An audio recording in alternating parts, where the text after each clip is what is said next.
pendapatan itu dibagi menjadi 4. Yang terbaik, sumbernya halal, dikeluarkan pada yang halal. Misalnya teman-teman cari sumber halal, bisnis kah, kerja kah di sebuah lembaga, punya income halal. Dikeluarkan pada halal, biaya diri sendiri, biaya keluarga, sedekah, bangun masjid, segala macam, bantu orang tua, silaturahim keluarga. Ini orang yang paling baik, sumbernya halal, keluar pada halal. Yang kedua, setengah dapat pahala, setengah dapat dosa. Sumbernya sudah halal, gaji dari hasil kerja keras dia atau bisnis dia, tapi dipakai berzina, dipakai mabuk, dipakai judi, setengah dapat pahala, setengah dapat dosa. Golongan ketiga, dua-duanya jadi dosa. Padahal sebenarnya sebagainya dipakai untuk kebaikan, yaitu sumber haram dari manipulasi data, dari judi, dari korupsi dan segala macam, sumbernya haram. Dipakai untuk kebaikan, untuk bakti sama orang tua, biaya keluarga, untuk haji dan umroh. Ini dua-duanya dosa. Makanya Nabi SAW mengatakan sumber haram itu tidak akan menambah kecuali dosa bagi si pemiliknya gitu ya. Nanti akan kita jelaskan efek-efeknya cukup banyak insya Allah.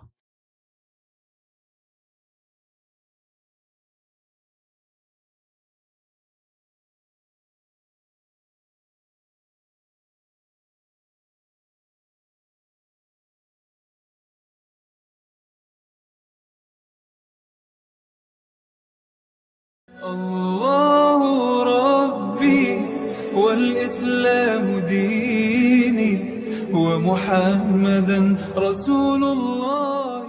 Assalamualaikum warahmatullahi wabarakatuh.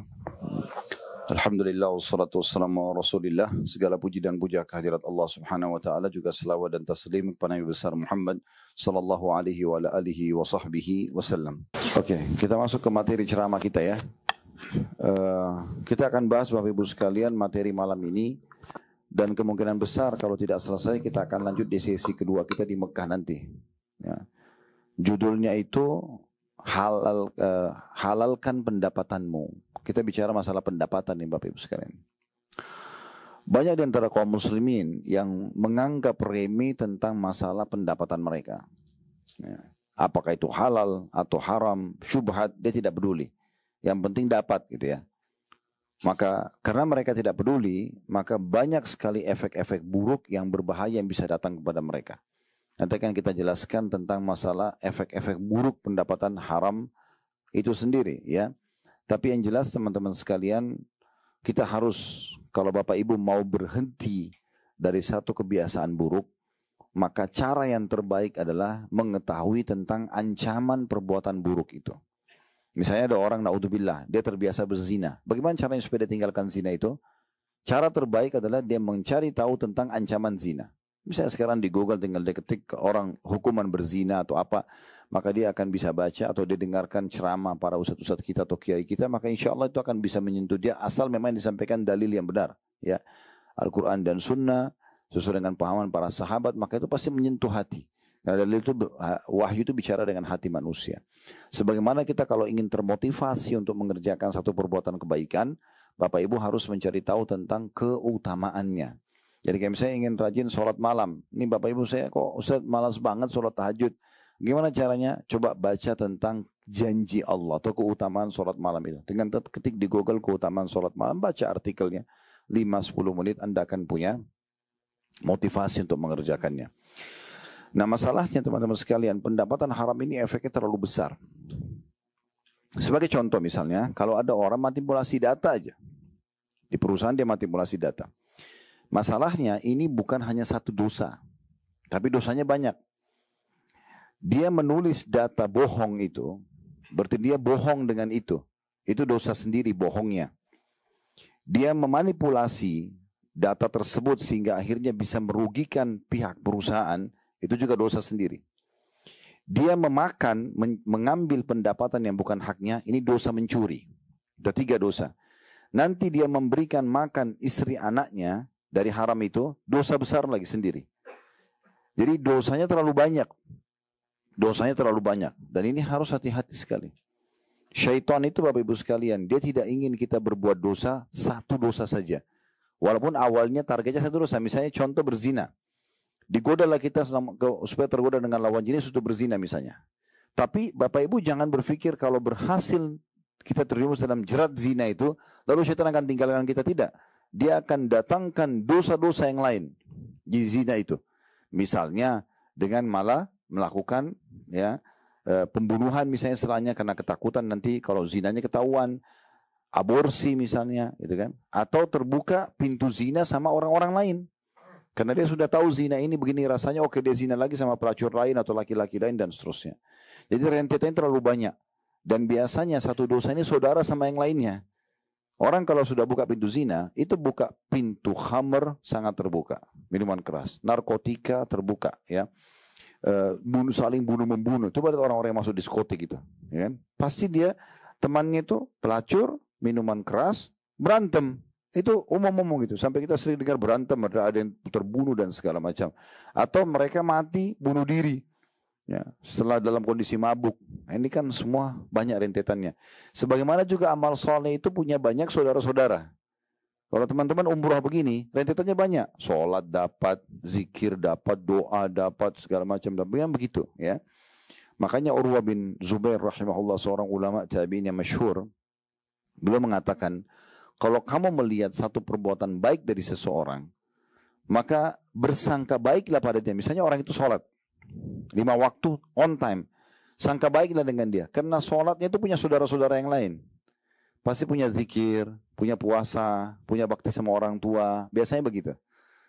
Tapi kalau ada seseorang terlihat padanya satu perbuatan buruk, dia manipulasi data, dia berbohong, dia apalah, maka pastikan itu juga punya saudara-saudara, gitu kan?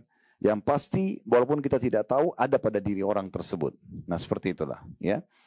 Kalau teman-teman begitu ketemu dengan seseorang, tiba-tiba langsung dia nasihatin kita kebaikan untuk rajin ibadah, untuk sedekah, untuk umroh, untuk haji, maka pastikan orang ini ada kebaikannya yang lain.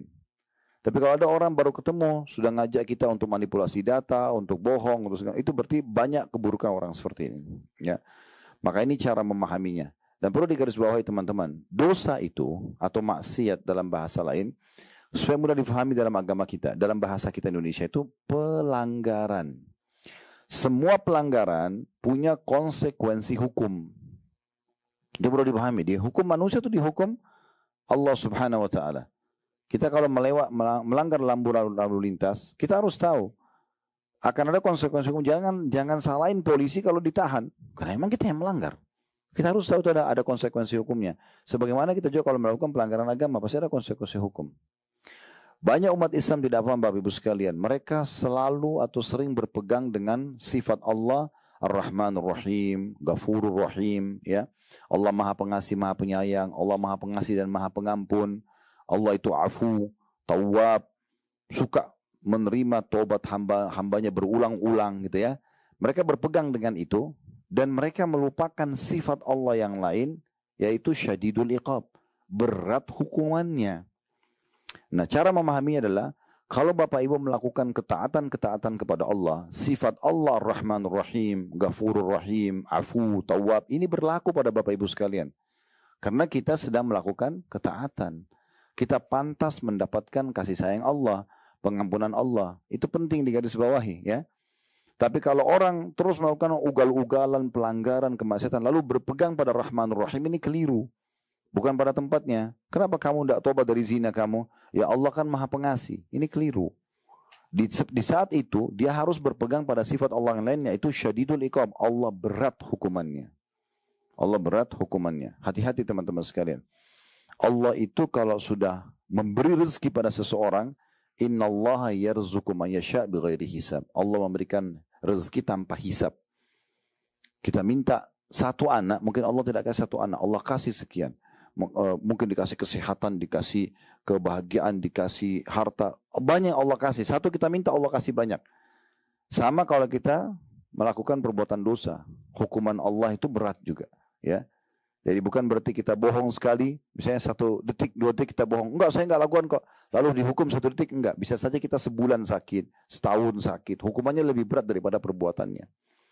Semua perintah agama itu dianjurkan untuk dipelajari, untuk dikerjakan. Semua pelanggaran dalam agama dipelajari untuk dihindari. Bapak Ibu enggak perlu bilang begini, babi itu haram, saya mau coba dulu rasanya gimana. Enggak perlu kita coba rasanya, karena sudah diharamkan, sudah dilarang. Sama kalau di alam manusia, lampu merah, lampu lintas, langgar aja deh. Nanti aja kita lihat kalau sudah ditangkap, ini keliru ini, orang yang tidak benar gitu ya. Harusnya dia tidak usah, dia sudah tahu konsekuensinya akan dihukum begitu, kenapa harus dilakukan, misal. Nah seperti itu juga dalam agama Bapak Ibu sekalian, harus betul difahami. Kenapa masih banyak orang buka-buka pintu-pintu dosa? Karena mereka pikir ini Allah Rahim, Allah Maha Pengasih, nggak apa-apa deh, gampang, nanti aja taubatnya, gitu kan? Nanti gampang minta maaf. Ada bukan orang, saya pernah dengar di negara kita bilang, kenapa kamu ditegur sama teman? Kenapa kamu ini selalu caci maki orang itu, gibah orang itu? Gampang, nanti kalau Lebaran sekalian dirapel minta maafnya. Gimana caranya? Kalau dia masih hidup, kalau dia tidak hidup, tidak sempat minta maaf bagaimana? Makanya Nabi SAW mengingatkan para sahabatnya, siapapun yang punya permasalahan dengan saudaranya di dunia ini, maka segera selesaikan sebelum datang hari, maksudnya hari kiamat, tidak ada lagi berlaku dirham dan dinar. Jadi nggak boleh kita main-main. Lalu para sahabat mengatakannya, Rasulullah, ada apa di sana nanti? Kalau tidak ada dirham dan dinar, kata Nabi SAW, nah maksudnya tidak lagi negosiasi dengan uang. Di dunia kalau kita pernah caci maki orang, maafin saya ya. Enggak, saya nggak mau maafin kecuali kau bayar saya 1 juta. Kita bisa kasih duit, selesai. Tapi di akhirat nggak bisa. Kata para sahabatnya, Rasulullah, nanti di akhirat apa? Kata Nabi SAW, pahalamu atau dosa dia? Itu bayarannya. Sholat kamu, puasa kamu. Kalau nggak cukup, diambil dosa dia, dibebankan pada kamu. Orang yang zina, orang yang riba, kita yang tanggung dosanya. Ini kan berat. Ya. Oleh karena itu teman-teman sekalian, hati-hati sekali. Nah, salah satu yang paling penting untuk diperhatikan dalam masalah urusan kita ini adalah pendapatan harta. Makanya ada hadis Nabi SAW yang berbunyi, tidak akan beranjak kaki seorang hamba hari kiamat sampai ditanya 4. Ke surga atau ke neraka? Pasti ditanya dulu 4 ini. Lolos baru masuk ke surga. Dia masuk neraka pun seperti orang kafir, tetap ditanya 4 hal ini. Tentang umurnya, di mana dia habiskan, masa mudanya, dia pakai untuk apa, ilmu dia sudah amalkan atau belum. Dan yang penting adalah hartanya. Harta ditanya 2. Dari mana sumbernya, kemana dia keluarkan. 2 poin ini. Kata para ulama, satu-satunya yang ditanya 2 ini hanya harta. Kalau umur cuma ditanya, di mana kau habiskan, selesai. Ilmu kamu sudah amalkan, itu saja. Tetapi kalau harta, dari mana sumbernya, kemana dikeluarkan. Oleh karena itu ulama mengatakan pendapatan itu dibagi menjadi 4. Yang terbaik, sumbernya halal, dikeluarkan pada yang halal. Misalnya teman-teman cari sumber halal, bisnis kerja di sebuah lembaga, punya income halal. Dikeluarkan pada halal, biaya diri sendiri, biaya keluarga, sedekah, bangun masjid, segala macam, bantu orang tua, silaturahim keluarga. Ini orang yang paling baik, sumbernya halal, keluar pada halal. Yang kedua, setengah dapat pahala, setengah dapat dosa. Sumbernya sudah halal, gaji dari hasil kerja keras dia atau bisnis dia, tapi dipakai berzina, dipakai mabuk, dipakai judi, setengah dapat pahala, setengah dapat dosa. Golongan ketiga, dua-duanya jadi dosa. Padahal sebenarnya sebagainya dipakai untuk kebaikan, yaitu sumber haram dari manipulasi data, dari judi, dari korupsi dan segala macam, sumbernya haram, dipakai untuk kebaikan, untuk bakti sama orang tua, biaya keluarga, untuk haji dan umroh. Ini dua-duanya dosa. Makanya Nabi SAW mengatakan sumber haram itu tidak akan menambah kecuali dosa bagi si pemiliknya gitu ya. Nanti akan kita jelaskan efek-efeknya cukup banyak insyaAllah. Yang keempat yang paling buruk, sumbernya haram, keluar pada haram. Hasil mencuri dan korupsi dipakai zina, dipakai judi. Ini orang yang paling buruk.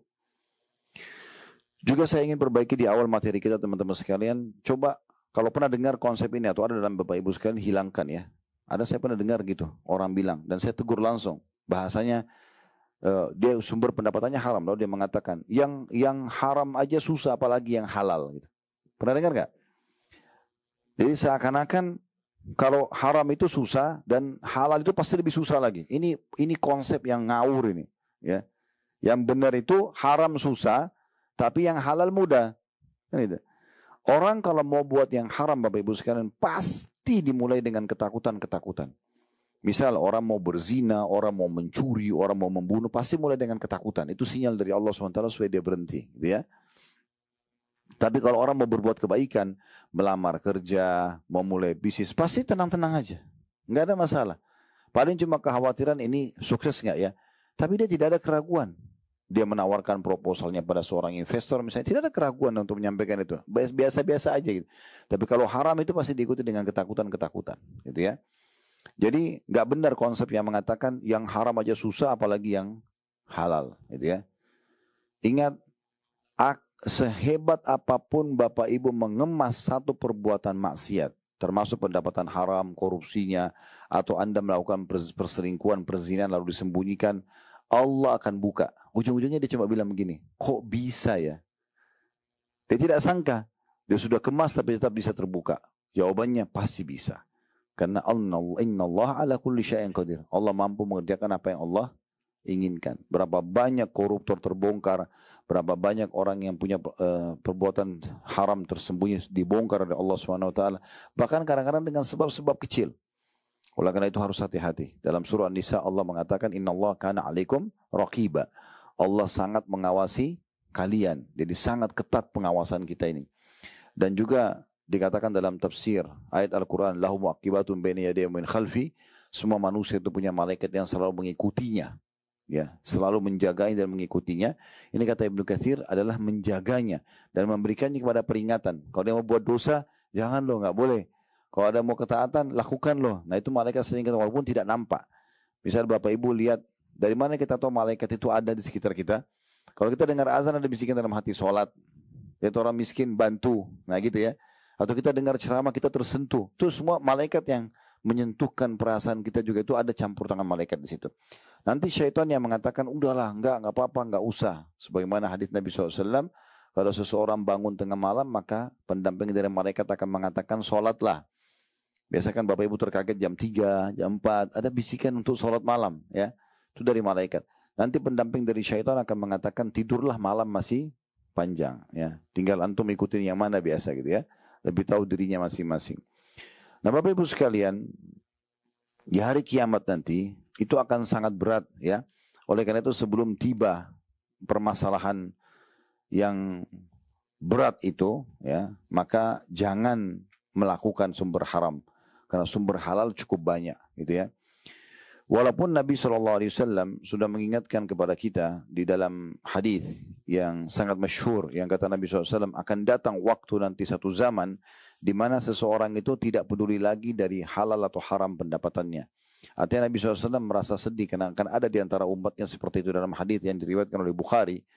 Kata Nabi SAW, ya'ti 'alan nasi zamanun la yubadil mar'u ma akhadha minhu aminal halali am minal haram. Akan datang satu masa nanti di mana seseorang itu walaupun dia muslim tidak peduli lagi apakah itu halal atau itu haram. Ya, ini berarti sesuatu yang berbahaya bagi dia.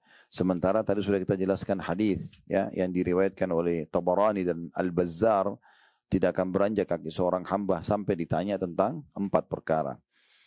Sementara kita teman-teman sekalian dibolehkan dalam Islam untuk menikmati yang dihalalkan. Kita tahu firman Allah SWT dalam surah Al-Mu'minun, surah nomor 23 ayat 51. Ya ayuhar rusulu kulu minat tayyibati wa'amalu salihah. Hai para rasul, makanlah dari yang baik-baik, gitu kan. Dan berbuat amal soleh lah. Buatlah baik-baik, kebaikan gitu ya. Juga bagaimana Allah katakan dalam surah Al-Baqarah, surah nomor 2 ayat 172. Ya alladzina amanu kulu min tayyibati ma razaqnakum. Hai orang beriman, makanlah dari baik-baik yang telah kami berikan rezeki buat kalian. Garis bawahi poin penting teman-teman sekalian. Halal jauh lebih banyak daripada yang haram. Saya ulangi lagi, yang halal jauh lebih baik daripada yang haram. Haram itu Allah datangkan hanya sebagai ujian saja. Allah pada saat menciptakan kita, dan kita ini, tubuh kita ini membutuhkan protein hewani. Atau protein lah ya. Dari daging merah kah, atau dari telur kah, apalah ya. Itu kita butuh itu. Kalau seandainya Allah ciptakan kita dan tubuh kita ini sebenarnya butuh protein hewani dan semua hewan diharamkan, nggak boleh, wajar kita melanggar. Tapi perhatikan yang dilarang, babi misalnya. Tapi Allah sudah ganti babi itu. Ada sapi, ada kambing, ada ayam, ada kelinci, ada semua hewan air.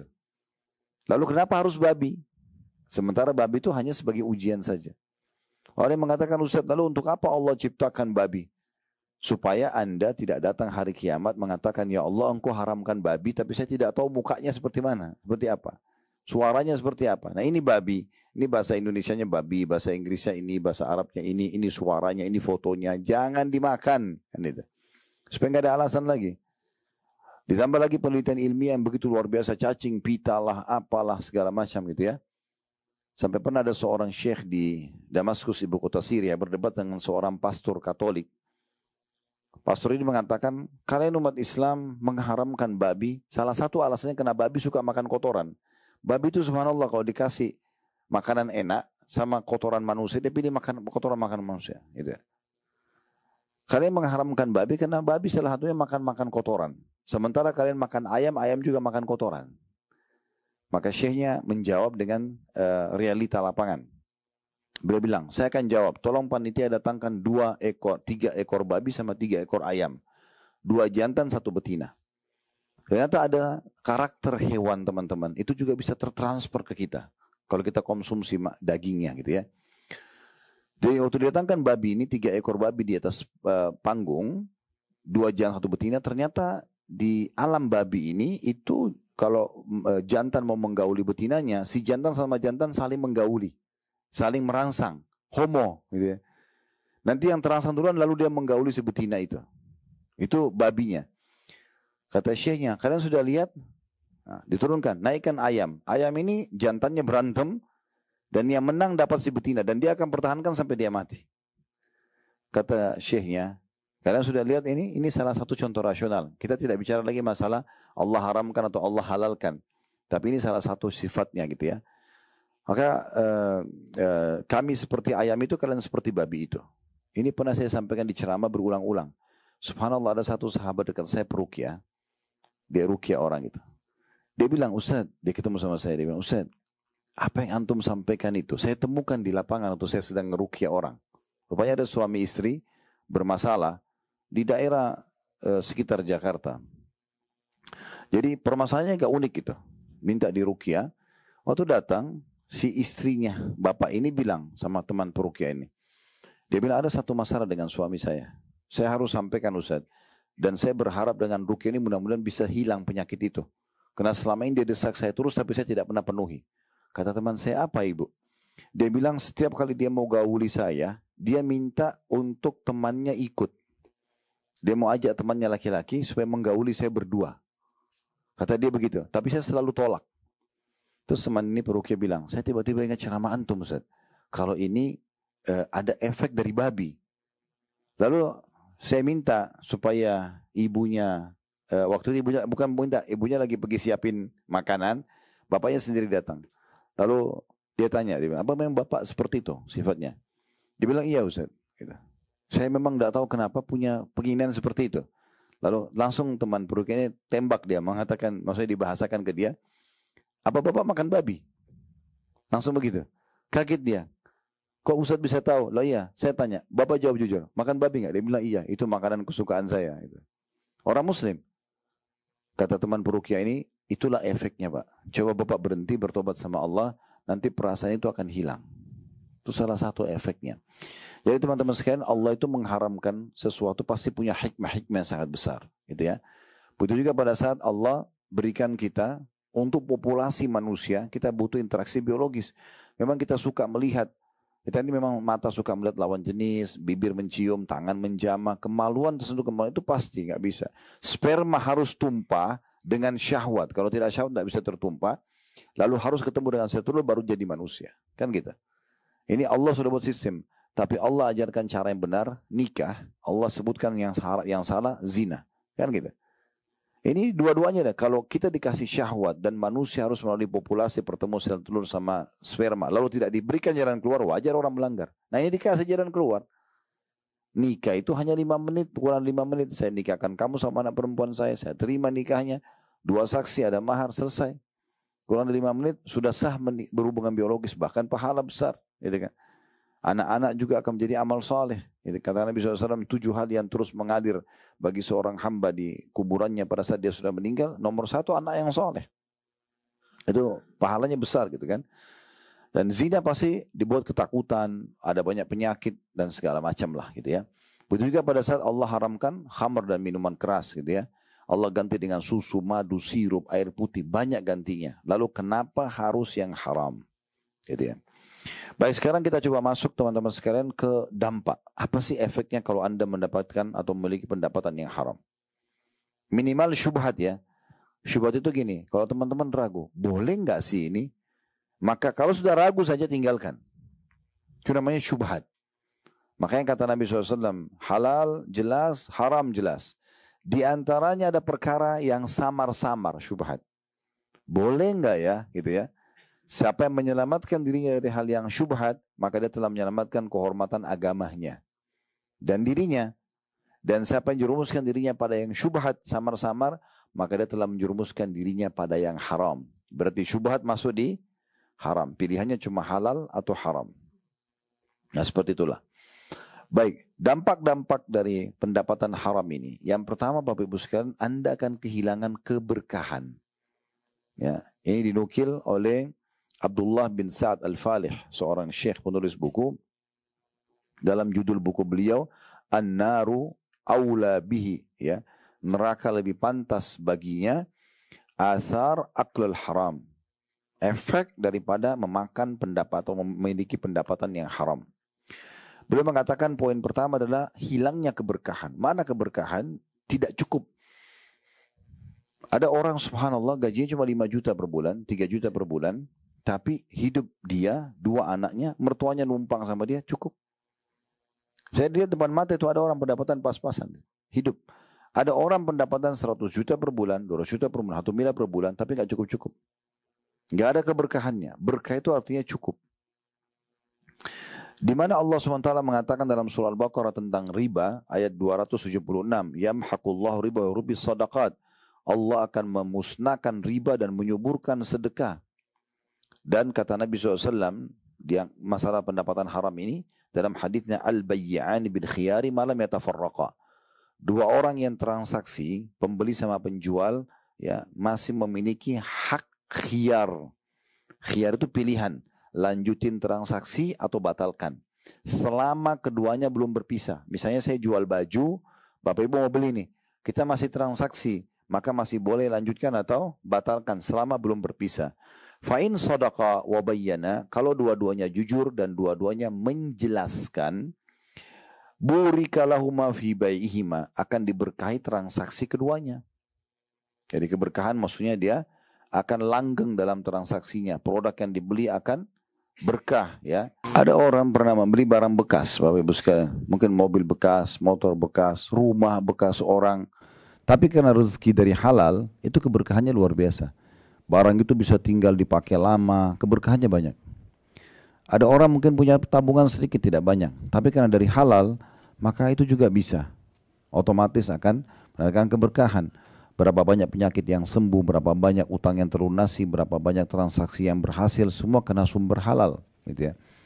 Kalau haram malah jadi masalah. Maka kata Nabi SAW, kalau orang transaksi, dua-duanya jujur dan transparan, maka diberkahi. Wa in katama wa kadaba muhikat barakatu baihima. Kalau keduanya bohong dan menyembunyikan aib barangnya, maka akan diangkat keberkahan transaksi keduanya. Hadis riwayat Bukhari. Kalau teman-teman mau jual mobil, pernah tabrakan misalnya, dan sudah masuk bengkel, ditanya, pernah tabrakan? Jawab jujur, iya pernah tabrakan. Saya sudah masukin di bengkel, coba lihat bagian depan bawah sebelah kanan, udah selesai. Insya Allah itu akan terjadi transaksinya. Tapi kalau kita bilang enggak pernah tabrakan kok, bohong misalnya. Pastikan cuma diambil nomor telepon, habis itu selesai. Orang pergi, nggak jadi transaksi. Ini sudah janji dari Nabi SAW. Ya. Kata beliau, lihatlah saudaraku tentang akibat dusta dan bertransaksi dengan keharaman berupa riba, kecurangan dan selainnya. Sesungguhnya itu menghilangkan keberkahan.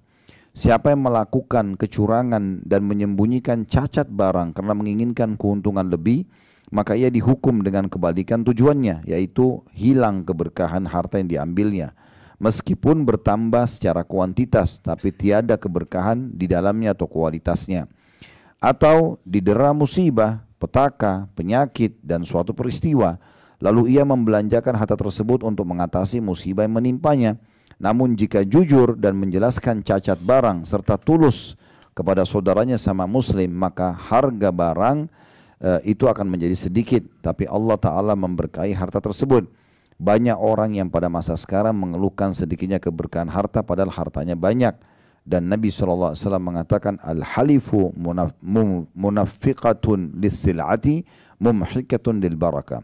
Sumpah bohong untuk melariskan sebuah dagangan akan menghilangkan keberkahan dalam hadis Bukhari. Saya pernah dengar cerita dari paman kandung saya, adik ayah saya, kebetulan beliau tinggal di Malaysia. Beliau bilang, saya kenal satu keluarga raja di sana, punya harta sangat banyak. Dia pernah kedatangan seseorang yang juga pengusaha dan mengatakan pada orang tersebut, saya punya proyek begini dan begitu. Ditawarkanlah proyek tersebut. Ternyata pemilik modal ini masih ragu, benar nggak sih gitu loh ya. Karena orang beda negara, orang tidak kenal gitu ya. Kemudian orang yang sedang menawarkan proposal ini karena melihat ini si investor ini ragu, dia ambil Al-Quran lalu dia mengatakan, apakah Anda yakin dengan ini? Dia sambil pegang Al-Quran. Lalu orang yang punya uang mengatakan, tentu saja. Dia bilang, yang mau pinjam uang ini, mau ajak investasi, saya bersumpah atas ini, maksudnya Al-Quran ini, kebenaran Al-Quran ini, kalau ini proposal saya benar. Karena dia bersumpah atas nama Allah dan menjadikan Al-Quran seakan-akan menjadi saksi gitu ya. Maka dikasih uang. Bulan pertama, bulan kedua bisa dikontak, bulan ketiga sudah hilang kontaknya. Setahun kemudian sudah nggak ada berita sama sekali, udah nggak ditahu alamatnya, sudah berubah semua nomor teleponnya, semua data-data dia yang dia berikan dari email segala macam sudah tidak sama sekali direspon. Subhanallah, kata paman saya, ini betul-betul terjadi. Tahun selanjutnya orang yang sama yang sudah mengambil uang ini, ya itu tiba-tiba ditemukan berada di satu negara, tepatnya di Singapura waktu itu, cuci darah, kena penyakit cuci darah, dan dia mengeluarkan biaya lebih besar daripada uang yang sudah dia tipu tadi. Kejadian yang lain juga itu pernah diceritakan oleh Profesor Dr. Ziyad Abadi pada saat beliau tabligh akbar di kota Makassar satu waktu, menceritakan tentang masalah pendapatan haram. Dia bilang banyak orang tidak sadar. Dia manipulasi data, dia zalimi pegawainya, dia tidak kasih haknya, pura-pura perusahaan rugi padahal sebenarnya tidak, atau apalah cara dia untuk supaya dia tetap bisa mengambil yang bukan haknya. Tanpa dia sadari dia memberikan makan istri anaknya. Terjadilah perselingkuhan dari istrinya. Terjadilah juga lahir dari sperma dia, pembunuh dia sendiri. Pernah dengar anak bunuh orang tua? Ya.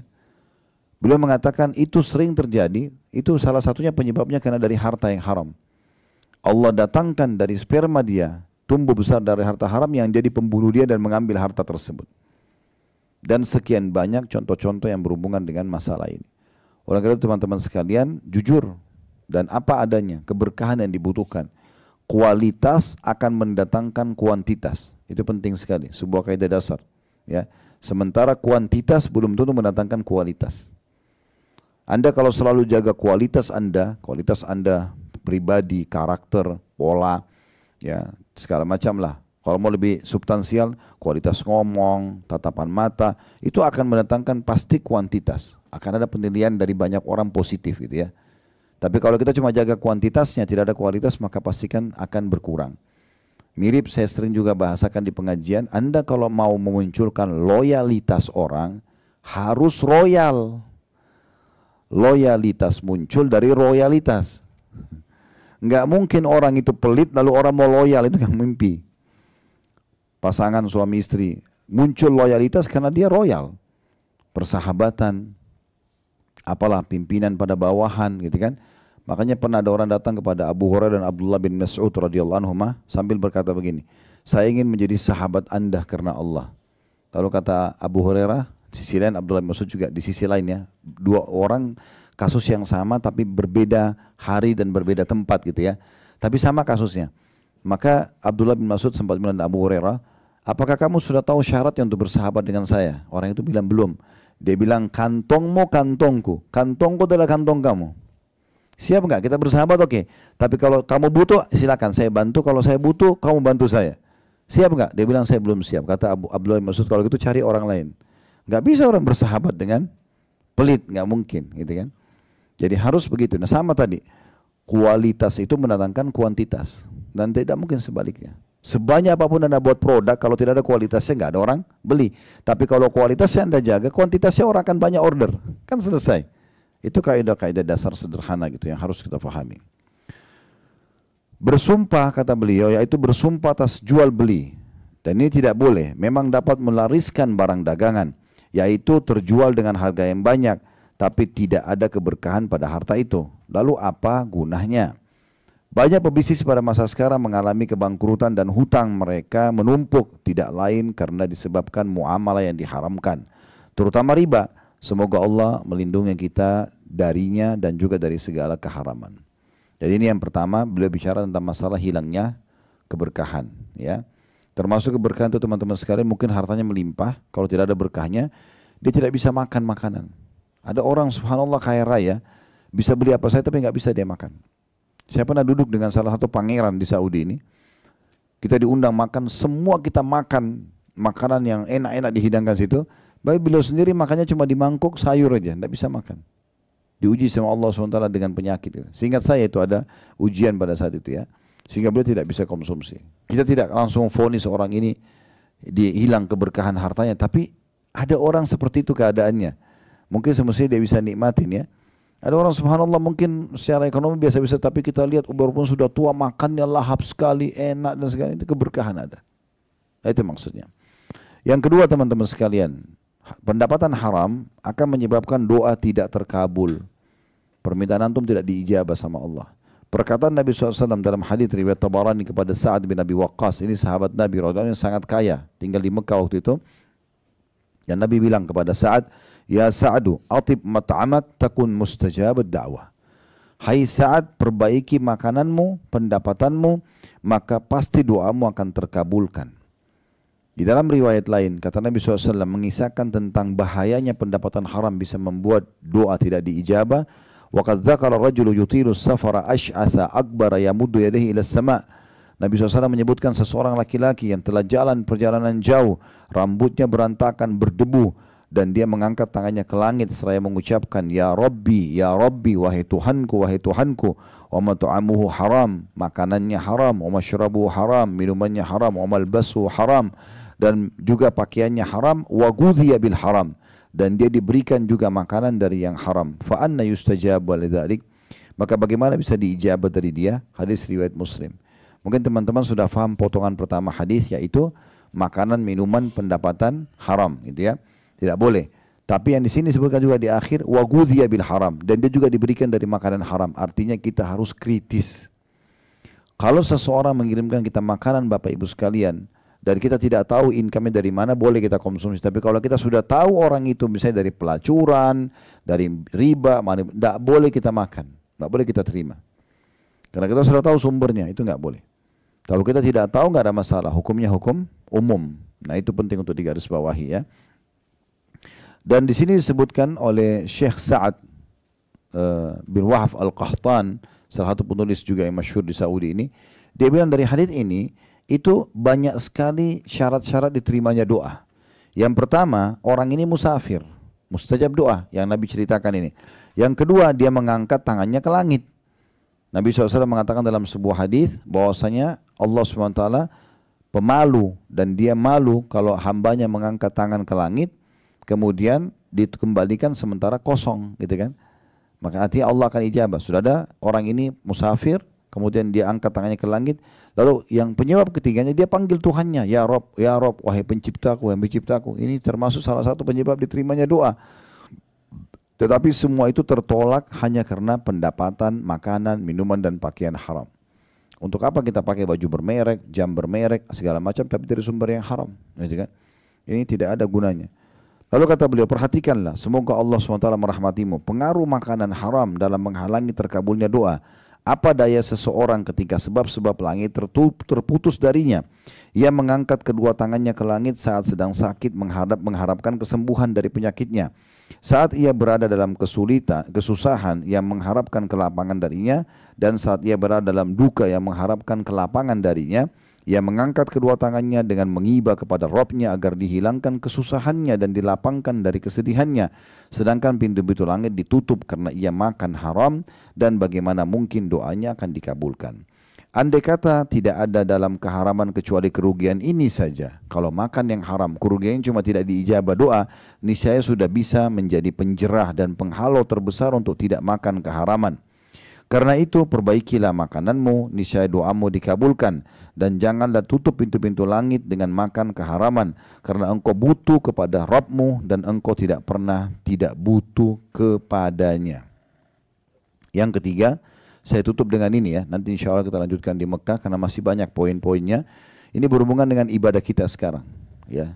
yaitu penghalang dari diterimanya sedekah, haji, umrah, dan semua yang di dalamnya terdapat harta haram. Ini efek yang ketiga daripada pendapatan haram. Nabi SAW mengatakan, Innallaha tayyibun la yakbalu illa tayyiba. Sungguhnya Allah itu baik, sempurna, suci, ya, rapi, tidak terima kecuali yang baik-baik saja. Hadis riwayat Muslim. Lalu kata Nabi SAW dalam hadis yang lain, diriwayatkan Tabarani, walaupun masih ada sebagian ulama yang melemahkan hadis, sebagian juga ada yang menghasankannya. Kata Nabi SAW, Idza kharaja rajulu hajan binafaqatin tayyibah. Kalau seseorang keluar pergi haji dengan nafkah yang baik, halal maksudnya, kayak bapak ibu pergi haji atau umrah dengan harta haram, harta halal. Wa wada' rijlahu fil gharzi, lalu kemudian dia sudah mulai letakkan kakinya untuk melakukan perjalanan haji atau umrah. Fanada labbaik Allahumma labbaik, kemudian dia mulai menyeru, ya Allah kau jawab panggilanmu dengan santun. Nadahu munadin minas sama', maka ada penyuruh dari langit dari malaikat yang mengatakan labbaika wa sa'daik, engkau telah dijawab panggilanmu dan seruhanmu dan kebahagiaan untukmu. Zaduka halal, bekalmu halal, warahilatuka halal, tungganganmu juga halal, wahajjuka mabrurun gairu ma'zur, dan hajimu diterima, ya. Dan itu semua disebut, atau hajimu diterima dan tidak ditolak. Wa idza kharaja bin nafaqatil khabitha, kalau dia keluar dengan nafkah yang haram, fa wada' rijlahu fil gharzi, lalu dia letakkan kakinya di, ya, jalan, mulai mau pergi haji atau umrah, fanada labbaik, lalu mulai dia menyeru, ya Allah aku jawab panggilanmu. Nadahu munadi minas sama', lalu ada penyuruh dari langit, malaikat mengatakan, la labbaika wala sa'dik, tidak ada jawaban panggilan untukmu dan tidak ada kebahagiaan untukmu. Zaduka haram, bekalmu haram, wa nafaqatuka haram, nafkahmu haram, wa hajjuka ghairu mabrur, hajimu tidak mabrur, tidak diterima. Dalam Musnad Imam Ahmad dikatakan, la yaktasibu abdun malan min haramin fayunfiku minhu fayubaraka lahu fi. Tidaklah seseorang, kata Nabi SAW, hamba mencari harta dari keharaman lalu menafkahkannya. Dia sedekahkan, kasih istrinya, kasih anaknya, kasih orang tuanya, dia haji, dia umrah, lalu kemudian mendapatkan keberkahan, itu tidak mungkin. Wala yatasaddaqu bihi fayuqbalu min, dan juga kalau dia sedekah tidak akan diterima darinya. Wala yatruku khalfa dhahri illa kana zadu ila nar, dan tidak ada sesuatu yang dia tinggalkan sebagai warisan pun kalau dia meninggal, kecuali hanya akan menambahnya ke dalam api neraka. Inna Allah azza wa jalla la yamhu sayyi bis sayyi walakin yamhu sayyi bil hasan, innal khabitha la yamhul khabith. Sesungguhnya Allah tidak akan menghapus keburukan dengan keburukan, tapi menghapus keburukan dengan kebaikan. Sesungguhnya keburukan itu tidak akan menghapuskan keburukan. Sebagai penutup teman-teman sekalian, ini perkataan yang menarik, 2 paragraf saja ya. Kata penulis, anehnya sebagian orang tidak berhati-hati dari muamalah yang diharamkan. Di samping itu, mereka menyedekahkan dan menyumbangkan dalam aspek-aspek kebaikan berupa membangun masjid dan selainnya, berhaji dan berumrah, serta menyangka bahwa akan diterima darinya, dan bahwa sedekah-sedekah ini akan menghapuskan keburukan makan haram atau harta haramnya. Orang-orang yang merana ini tidak mengetahui bahwa mereka telah membinasakan diri mereka dengan keharaman, dan sedekah mereka tidak diterima karena sedekah tersebut bukan sedekah yang baik, dan Allah tidak menerima kecuali yang baik-baik saja. Ini paragraf pertama. Paragraf terakhir, ini perkataan yang menarik ya. Ternyata teman-teman sekalian, memiliki pendapatan halal, bekerja, beramal soleh itu, kita sholat, puasa, haji, umrah segala macam, ini pahalanya besar. Tapi ada yang lebih besar dari itu, yaitu menolak sumber haram. Ternyata lebih besar daripada beramal soleh. Itu amal soleh juga. Tapi bapak ibu misalnya cari nafkah halal nih, dapat 100 juta, disedekahin, itu pahalanya besar. Tapi nolak 1 rupiah haram, itu lebih besar pahalanya daripada sedekah 100 juta tadi. Ini di paragraf ini menarik. Abdullah bin Umar radhiyallahu anhu mengatakan, sungguh menolak 1/6 dirham dari keharaman lebih baik daripada 100.000 dirham yang dinafkahkan di jalan Allah. Jadi kita sedekah dengan 100.000 dirham, anggap 100 juta, itu kata Abdullah bin Umar, lebih itu bagus, tapi yang lebih baik lagi adalah menolak 1/6 dirham. Jadi 1 dirham itu kecil sekali, anggaplah 5.000 rupiah. Dibagi lagi 6 bagian, 1/6-nya, 1/6 dirham, itu menolak haram lebih besar pahalanya dibandingkan bersedekah dengan 100.000 dirham. Berarti memang menolak, teman-teman, tawarin kita korupsi, tawarin kita nasi haram, tawarin manipulasi data, kita tolak, itu pahala. Terakhir kata Abdullah bin Mubarak rahimahullah, seorang ulama tabi'in, sungguh jika aku menolak 1 dirham dari syubhat, ragu ini halal enggak ya, lebih aku sukai daripada menyedekahkan 600.000 dirham. Abdullah bin Mubarak ini seorang ulama tabi'in teman-teman, ya, orang yang sangat kaya raya, orang yang sangat alim, terkenal di ilmu sangat pintar, di perang jihad sangat berani, di sedekah sangat luar biasa. Sampai Abdullah bin Mubarak ini pernah menghajikan hampir satu kota dia, karena kaya rayanya. Dia iklanin, saya mau haji, karena orang tahu ulama besar mau haji, orang semua pada ikut. Lalu dia bilang, tapi syaratnya satu, kalau saya lagi jalan pergi haji ini, yang mau ikut sudah tahu nilainya berapa, jangan bayar dulu, dia bilang. Nanti di Mekah baru bayar, karena saya sudah siapkan untanya, kudanya, bekalnya semua, boleh naik, silakan nikmati. Tiba di Mekah orang-orang pada tanya, ya kami mau bayar, kan sudah sampai. Kata dia, sebentar, saya masih punya bekal cukup, habis haji baru kalian bayar. Harus sampai haji orang makan, minum segala macam, pakai kemah dia, pakai segala macam. Selesai haji orang sudah bilang, sudah selesai haji kami mau bayar. Dia bilang saya masih punya cukup bekal untuk pulang ke Irak. Pulang ke Irak orang-orang bilang kami mau bayar. Dia bilang sudah, Allah sudah bayarkan buat kalian. Hampir satu kota dihajikan. Itu luar biasa. Kalau Bapak Ibu baca tentang Abdullah bin Mubarak ini luar biasa.